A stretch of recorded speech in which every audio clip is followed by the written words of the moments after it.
Hey agents, it's Manny. Legendary missions can be challenging no matter how you do them, but I'm going to show you how to simplify them with a CC build, otherwise known as crowd control.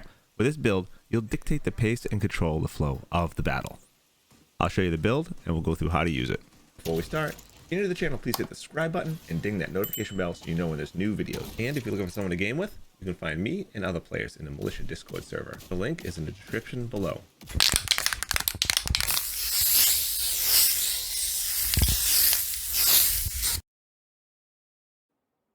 All right, for the build. So this is actually the same build I use when speedrunning the League missions, with the exception of I use slightly different skills because this is more based on crowd control and that is more based on actually doing damage. So let's start off with the 4-piece Eclipse. So with 2 pieces, you get 15% extra status effect, and then 3 pieces, you get 15% skill haste and 30% hazard protection, which is always good to have. Now the 4-piece, which is nice, your status effects now spread on kill. So you foam someone, you kill them, that foam spreads out to anybody within 10 meters, and you get about half the duration on that, which is fine. It's still really good.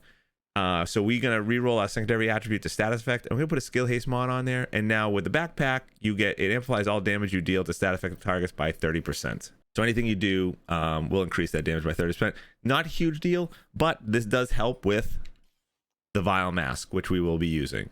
Now, this comes with status effects and hazard protection. We're going to put a skill haste mod on there.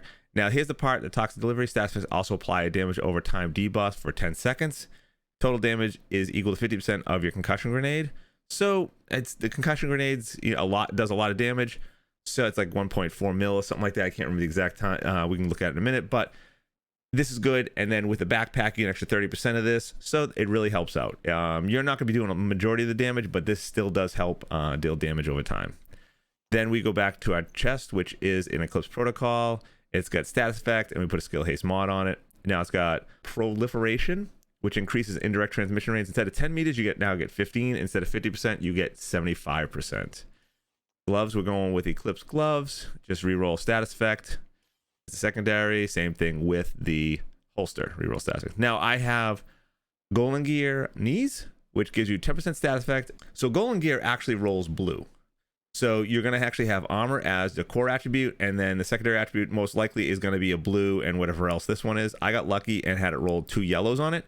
So then what you want to do is recalibrate the top one to be skill tier. You want to have at least one of your attributes status effects because that's what we're going for here. Skill haste does help for refreshing your chem launcher, but status effects is a must.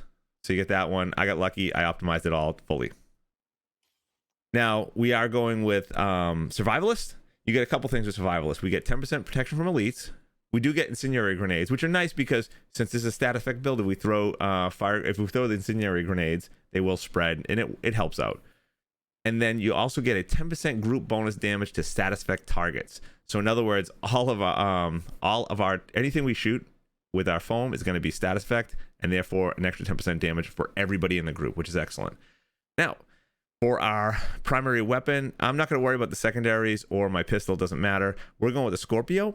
The reason we go for the Scorpio is, once again, it is a static effect type weapon.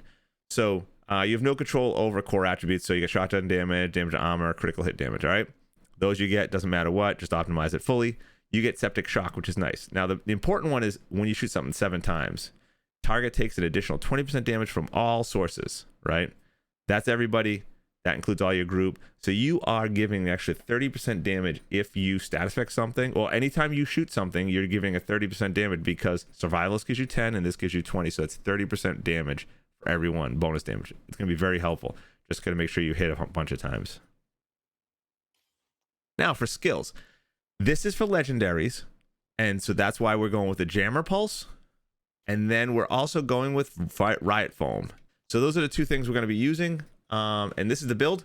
Now we'll go into actually how to play this role. All right, guys, so this is a Capitol Hill legendary run. I am going to skip around a little bit just because it is a long run and I want to cover everything. So as the CC guy, you should be like I said in the beginning, you dictate the pace. All right, so you need to be telling people when to shoot, what to shoot at. They shouldn't just go in and start shooting everything because you want to CC first, or jam if you have Warhounds or the dogs. So as you can see here, I'm activating the next round, and I know right now there's going to be 2 Warhounds and a Chungus coming up. So I want to make sure I can actually jam the Warhounds. and then foam the Chungus. And before we go any further, I want to explain that we are doing this during the global event reanimation, because you'll see sometimes the heads will blow up green. That's just part of the reanimation thing. What ends up happening is that some guys reanimate and they come back to life unless you do a headshot, and then you have to kill them a second time if you don't do the headshot. So that's, if you see a green explosion, that's what it is. It's the global reanimation. As you see there, I jammed the Warhound in the front. They were able to take it down real quickly. Now you'll notice in this video, I actually play pretty aggressive with the crowd control. I try to stay in the front, and I try to make sure that I can CC everything and actually reach the Warhounds and stuff with the jammer. A lot of times I'm back too far and I can't jam the Warhounds, and they're going to basically kill us. So, and as you can see right here is a pretty good place to hide. Warhound is jammed now. I'm trying to ping it. I don't know if my boys can see it or not, but I'm just trying to make sure I CC and take care of everything. This is a good place right here. The Warhound actually can't hit me with the grenades that it shoots. Now the first set is kind of tough because they do spread out. This is a good area where you can actually control everything. They all come out this one door here. So you can see I'm getting ready to actually just CC whenever the door opens up, and someone else is gonna go up and activate it, and he comes back. We CC there and we start annihilating him. And as you can see, it actually starts to spread. So everyone's foamed up there. I'm gonna throw a fire grenade up there, let that go, and then I'm just gonna keep foaming when I can up there to make sure that they're stuck in place in the fire. Plus my boys can actually DPS them. And we go through this pretty quickly here with just this. This is what this build is perfect for, and the best way to use it. So knowing the spawn locations and stuff is another thing. It's pretty big. So once you're inside, you're pretty useless until the jammer is gone. So one of your teammates needs to take that out right away. And we like to head all the way to the right hand side and up the set of stairs. This limits like how you can, this makes it so everyone can do DPS, and also so that they can't really sneak up on us. And I just sit here and you just foam guys in the middle, and allows everyone to do damage. You see the green heads exploding. I'm actually using Scorpio here, and you can also see it spreading. Now I'm keeping an eye on my mini map, make sure we don't get people don't come up behind us on the stairs, and also so my boys don't get snuck up on the left hand side. And this is where you need to be using the jammer pulse actually for the drones as well. So the jammer is good for a couple things: 1, the tanks; 2, the Warhounds; and 3, the drones.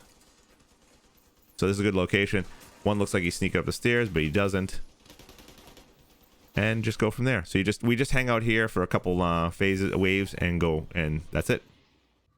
And the next part is running down these hallways. You have some infantry and some Warhounds, and as you can see, everyone stays back. Lets me actually foam and then jam the Warhound so that they can actually DPS the Warhound. Remember, shoot the legs of the Warhound. There's no armor on them, so you do direct damage to the health. All right. So that's all you got to do here is just make sure you're leading the charge and dictating the pace. As always, that's the key, right? Is make sure that you're the one that fires the first shot so that you can help CC and keep everything under control. Now, the boardroom, you have a couple different strats, but you could stay out here and try to do things, but then you're limited on who can shoot. What we decided to do is just run in all the way to the far left front corner. This is a good spot. Everyone has to come in this one corner. And now if, because they're all going to drop down, and I can actually foam them here. Now, I probably should have been more over to the left more because I lose track of a couple of them. If you start getting grenaded a ton, that's when you get in trouble. See, I just lost a couple there. But for the most part, this is a good location if everyone's on this left side, because they can't shoot you from when they're on top. They have to run over far to the right-hand side in order to get you. So basically, you take care of everybody from this area. This is probably what I've seen is the best location to be in the boardroom with a crowd control guy. And don't foam yourself either like I just did. I should be up in that box in front of me right there where I'm moving now, because I shot it. It was just getting in the way. Watch the guys to your left and right. Foam them up. Make sure your boys can shoot them. And that's it, guys. It's a pretty easy one. On to the next. All right, this next part gets a little chaotic because there's lots of Warhounds, lots of Chungus, and lots of mini tanks. And grenaders, obviously, too. So what you want to do is make sure you keep guys foamed over there, and then also keep jamming. You want the everyone over there doing DPS and just banging up as much as you can. And your DPS guys need to take out those Chungus's hives. Those are going to be the life and death of you. So just kind of make sure everyone's spread out. 1 DPS on the right, 1 on the left. Don't let the dog on the right there sneak up on us. But I'm able to jam them. We need to take out that dog right away. And that's it, guys. Just kind of do the best you can here. Now, if you get pushed back into the little room, it's not the end of the world. You still have your jam repulse, and that's going to be very useful for taking out warhounds and mini tanks. And when guys run in front of the door, foam them up and make sure you take care of them. All right, so now we're at the end boss fight. So we're going to do a strat that Enon likes to call the smile and wave. So what we're going to do is we're going to just slowly walk all the way to the left. And when I say walk, we're going to actually press the backspace key and just walk. As you can see, we're just walking slowly like penguins in a line, in a file, and it's the smile and wave because they won't notice you if you just keep walking by them. So we're going to walk all the way back to the far left. The reason we go back there, lots of cover, and they don't spawn in behind you. So you'll be able to see them when they come in. You get over here, just hop up, keep walking. Don't run yet because they will notice you. Just take time, make sure everyone's up. You got ammo crate right here, a resupply, which is good. And then the only way they can come up over the walls to you or up on the left-hand side on the stairs. So this is a good place to be. And you got overall coverage. Now, right there by my feet is one of the healing boxes, the healing hives for them. Take that out right away. It helps out a lot. You can see it's activated right now. We didn't take it out right away, but we do eventually. So just stay here, start foaming up. There's the boss. You can take the boss out pretty quickly. I think we take her out really fast. And you have plenty of cover here. You can run back, heal, revive, and plenty of locations. So just watch the stairs as they just ran up on us there. There's a couple up on us. Need to CC them and take care of all that. Chungus hives, of course, as well. And that's really it. I hope you enjoyed this video and found it helpful. If you did, please hit that like button below and leave a comment if you have any questions. I'll do my best to answer them. If you'd like to see more content like this, then please smash that subscribe button. You can also hit me up when I'm live over on Twitch at twitch.tv/Maniocrity, where I stream Friday, Saturday, and Sunday evening starting at 10 p.m. Eastern Standard Time. Till next time, agents, happy hunting.